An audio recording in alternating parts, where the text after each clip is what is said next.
নমস্কার ফ্রেন্ডস, আমি জাহাঙ্গীর।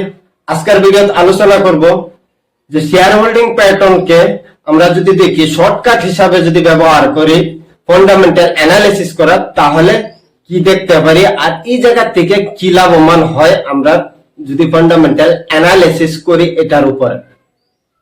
কারণ আমরা জানি যে টেকনিক্যাল অ্যানালিসিস এর ভিতরে চার্ট প্যাটার্নকে আমরা অ্যানালিসিস করি, ইতিহাস যা হয়েছে, প্রাইসটা উপর গেছে নিচে গেছে, তো এগুলার একটা প্যাটার্ন আছে চার্টে, তো সেটার উপরে অ্যানালিসিস করি। আর আরেকদিকে ফান্ডামেন্টাল অ্যানালিসিসে অনেক কিছু আছে, তো সেটার ভিতরে একটা ছোট্ট পার্ট যেটা নাকি ইম্পর্টেন্ট রাখে, অনেক গুরুত্বপূর্ণ পার্ট, শেয়ার হোল্ডিং প্যাটার্ন। তো সেটার বিষয়ে আলোচনা করি, কি হিসাবে দেখবেন। তো চলুন যাই স্ক্রিনে। হ্যাঁ, আমি আসলাম স্ক্রিনে।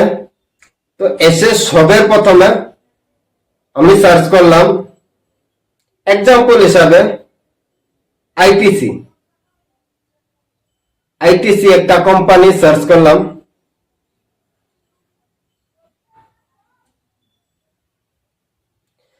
আইটিসি খুলে গেছে, নিচে যাই, সবের নিচে যাই, এই যে এই জায়গায় আসছে শেয়ার হোল্ডিং প্যাটার্ন আইটিসির। তো এই জায়গা এই কোম্পানিটার আমরা দেখতাম পারি 2022 জুন মাসে 12% উপরে, 12.5% ছিল এফআইএস এর কাছে। তারপর সেপ্টেম্বরে 42%, ডিসেম্বরে 42%, মার্চে 43, তারপর জুন মাসে 2023 জুন মাসে 43।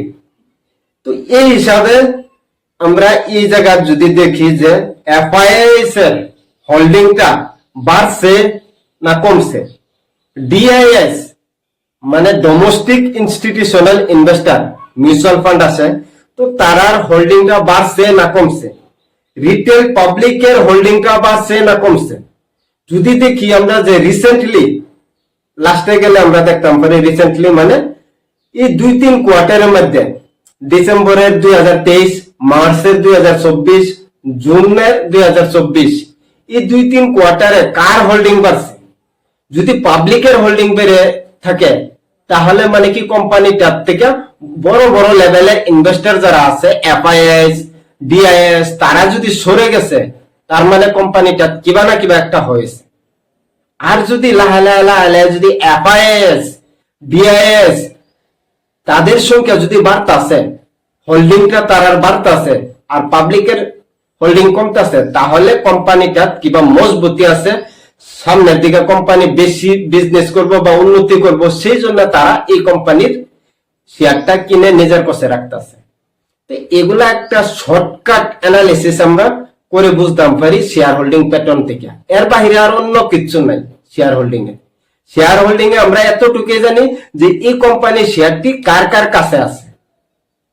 তো আমরা তো দেখতে পারি যে এই কোম্পানির শেয়ার, এক্সাম্পল হিসাবে যে কোনো কোম্পানির শেয়ার যদি আমরা দেখি এফআইএস এর কাছে আছে, প্রমোটারের কাছে আছে, ডিআইএস এর কাছে আছে, গভর্নমেন্টের কাছে আছে, পাবলিকের কাছে আছে, কিন্তু আমরা সেই জায়গা দেখতে লাগবো প্রমোটারে এই কোম্পানির শেয়ারটা গেছে 2-3-4 কোয়ার্টারের মধ্যে বাড়াইতেছে না নাই, বাকি প্রমোটারের কাছে যেখানে শেয়ার আছে সেই শেয়ারটা স্টেবল আছে না নাই, নাকি কমাইতেছে শেয়ারটা টাইম টু টাইম।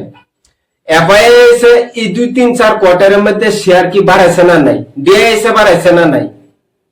তো এগুলা দেখে আমরা মানে এই কোম্পানিটার বিষয়ে যে ভবিষ্যতে কোম্পানিটা কি করব একটা থুলমূল আইডিয়া নিতে পারি। আর শেয়ার হোল্ডিং প্যাটার্ন অ্যানালিসিস করা এটা ফান্ডামেন্টালের একটা অংশ মাত্র। এটার উপরে ডিপেন্ড করে কোন জায়গায় কোন কোম্পানি ইনভেস্ট করা যায় না। অন্যান্য অনেকগুলা বস্তু আছে, অনেকগুলা অপশন আছে, সেগুলা দেখা তারপর ফান্ডামেন্টালও তার সাথে ইনক্লুড করা লাগে। তো আশা করছি শেয়ার হোল্ডিং প্যাটার্নের ইম্পর্টেন্ট কি বুঝছেন আর কি হিসাবে দেখবেন বুঝছেন। যদি ভিডিওটা পছন্দ হয়েছে আর ভবিষ্যতে স্টক মার্কেটের বিষয়ে অনেক কিছু শিখতে চান, জানতে চান, তাহলে চ্যানেলটাকে সাবস্ক্রাইব করবেন। ধন্যবাদ।